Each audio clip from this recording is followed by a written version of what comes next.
And then once we find something in that in an area, you know, once we find an REO property or we're doing seller marketing, we find a deal that fits their profile, you know, we'll tell them that we have it, they like it, then we'll tie it up. We have to close. Yeah, we have to close the properties because in Memphis there's no assignments allowed in Tennessee. So we have to do a double close with transactional funding, and then we resell it to the other investor, you know, within 24 hours. So that's how we make our profit. So very, very effective way, guys. And if you really take that approach to a shifty mindset, you know, where traditionally we're taught, hey, go get the deal under contract, and you know, if it's low enough, we'll be able to sell it easy, which I don't necessarily disagree with. You can do that. It's a great way. By all means, if you have a sweet deal, lock it up because you'll be able to sell it. You have guys, you know, like Edison and other wholesalers that already have a list in place where they can help you sell that property.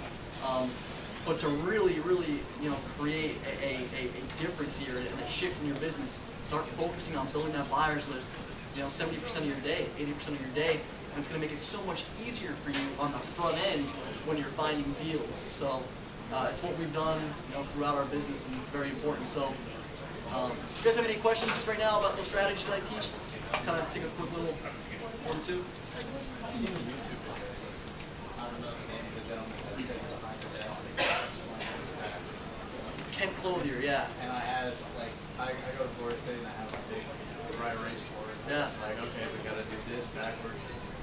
Let's see it there again. Right. Yeah, that's cool, man. Well, I appreciate that. Yeah, Ken Clothier is my boss. He lives here in Delray, and he's a guy that's been an investor now. He's part owner with his family in Memphis, Tennessee, and I work in his office, and he's actually created some systems too that kind of automate this process for you.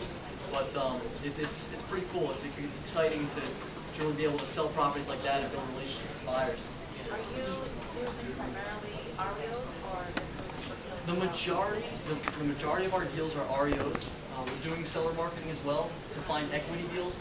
We don't do any short sales. We refer that out to another investor. We just get a small slice of the pie. We just don't spend our time with REO short sales. And you know, our buyers too. That's a good point. I should also mention. Our buyers are all landlord buyers. You know, we work with long-term hold buyers. You know, these buyers have cash, but they're looking for long-term wealth, like the IRA buyers, people that have money, that are executives that want nothing to do with managing real estate. We do that for them. And what's also nice about working with landlord buyers, guys, as opposed to flippers, is landlord buyers will buy properties at higher margins, right? Because it only makes sense here because they're buying for long-term holds. So, right, well, lower margins initially. Right, lower margins initially. Excuse me. Yeah. So, say the property is worth $100,000.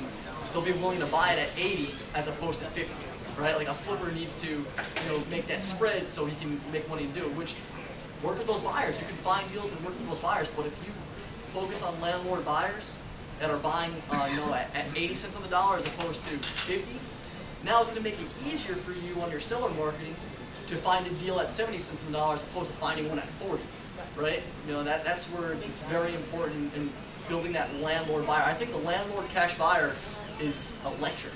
I think the I don't know if it's the right word, but electric. But it's a powerful buyer, I should say. I mean, a landlord cash buyer that's looking to buy a property for cash.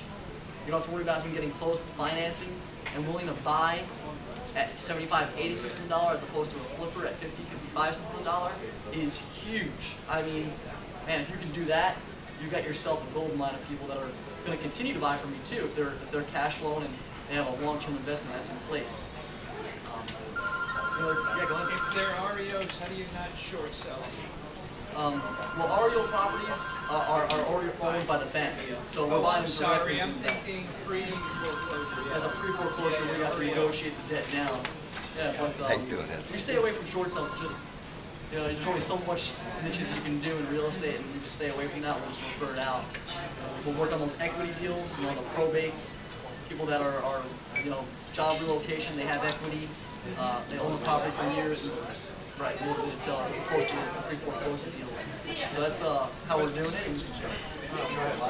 So the REOs are coming from the bank directly? Directly from the bank, right. So scouring that MLS and submitting offers every day. We submit over 250 offers a month, you know, to do, you know, 25, 30 deals. So, you know, for you, if you were to do one deal, you know, you're on your way. You're almost there. $15, $20 a week, and you're really doing some good things. Section 8 landlords, like, find me Section 8. Just, anything that's approved, I want it. Right.